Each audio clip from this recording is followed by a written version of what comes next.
இந்த பட்ஜெட்டை பத்தி சொல்லணும்னா நேற்றைக்கு மாதிரி தான் இன்னைக்கும் திராவிட முன்னேற்ற கழக அரசுடைய எங்களுடைய அரசின் போது என்னென்ன திட்டங்கள் கொண்டு வந்தோமோ அந்த திட்டங்கள்லாம் பேரை மாற்றி அதுக்கு முன்பு ஒரு வார்த்தையை மட்டும் சேர்த்து அவங்களுடைய கட்சியுடைய பெயருடைய வார்த்தையை மட்டும் சேர்த்து புது திட்டம் போல சில திட்டங்களை அறிவிச்சிருக்கிறாங்க.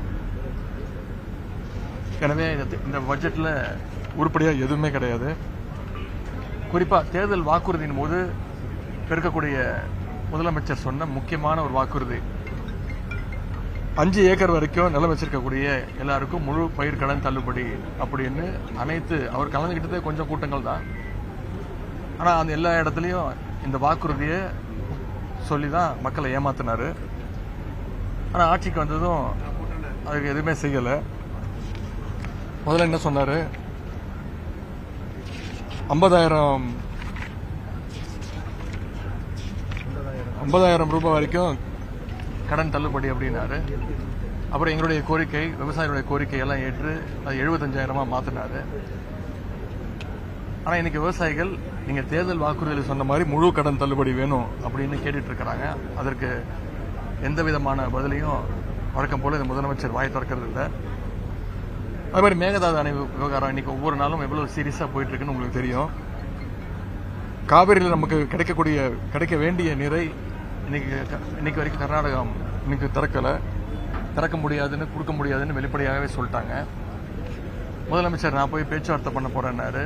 ஆனால் அங்கே இருக்கக்கூடிய முதலமைச்சர் சொல்லிட்டாரு, தயவுசெய்து வராதிங்க, நாங்கள் தண்ணிலாம் கொடுக்க முடியாது அப்படின்னு அங்கே இருக்கக்கூடிய முதலமைச்சரும் சொல்லிட்டாரு.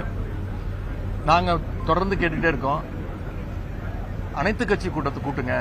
இந்த காவிரி விஷயத்தில், மேகதாது அணை விஷயத்தில் அனைத்து கட்சி கூட்டத்தை கூட்டி தமிழ்நாட்டில் இருக்கக்கூடிய அனைத்து கட்சிகளும் ஒரே கருத்தில் இருக்கிறாங்க, ஒற்றுமையாக இருக்கிறாங்கிறத காட்டுவோம் அப்படின்னு தொடர்ந்து முதலமைச்சருக்கும் இந்த அரசுக்கும் நம்ம திமுக சார்பாக கோரிக்கை வச்சுக்கிட்டே இருக்கிறோம். அதற்கும் வழக்கம் போல இந்த முதலமைச்சர் வாயை திறந்து பதில் சொல்ல மாட்டேங்கிறாரு.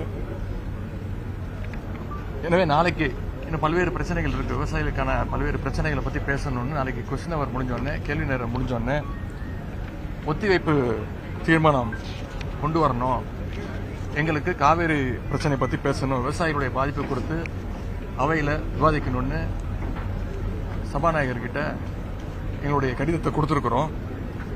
அதற்கு வாய்ப்பு கொடுப்பார் அப்படின்னு நாங்கள் நம்புகிறோம். அப்போ இது தொடர்பாக இன்னும் விரிவாக பல்வேறு கேள்விகளை நிச்சயம் நாங்கள் எழுப்புவோம். அதற்கு முதலமைச்சர் வாயை திறந்து பதில் சொல்வார் அப்படின்னு தமிழ்நாட்டு மக்கள் மாதிரி, விவசாய பெருங்குடி மக்கள் மாதிரி நாங்களும் அவரோடு காத்திருக்கின்றோம். திராவிட முன்னேற்ற கழகம் என்றைக்குமே விவசாயிகளுக்கு துணை நிற்கும்.